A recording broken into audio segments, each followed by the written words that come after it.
تبارك الذي بيده الملك وهو على كل شيء قدير. الذي خلق الموت والحياة ليبلوكم أيكم أحسن عملا وهو العزيز الغفور. الذي خلق 7 سماوات طباقا ما ترى في خلق الرحمن من تفاوت وارجع البصر هل ترى من فطور ثم ارجع البصر كرتين ينقلب إليك البصر خاسئا وهو حسير. ولقد زينا السماء الدنيا بمصابيح وجعلناها رجوما للشياطين وأعتدنا لهم عذاب السعير.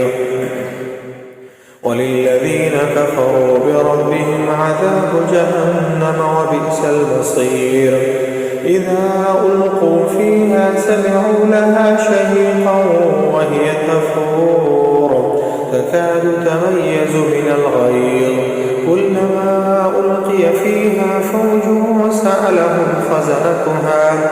سألهم خزنتها ألم يأتكم نذير قالوا بلى قد جاءنا نذير فكذبنا وقلنا ما نزل الله من شيء إن أنتم إلا في ضلال كبير.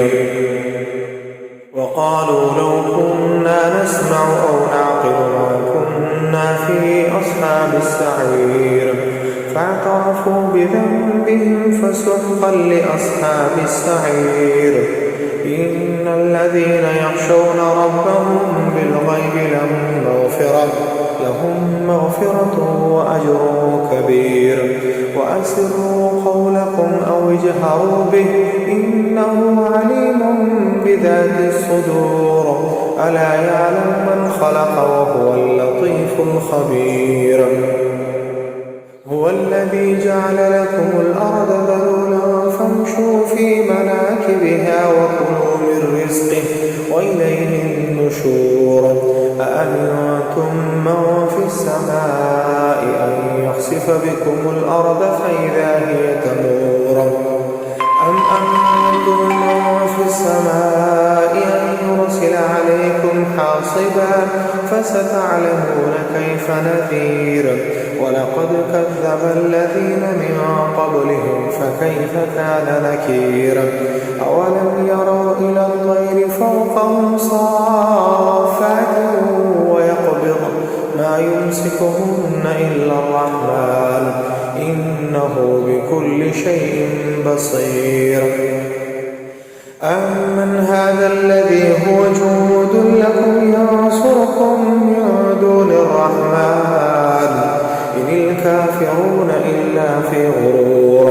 أمن هذا الذي يرزقكم إن أمسك رزقه بل لجوا في عتو ونفور.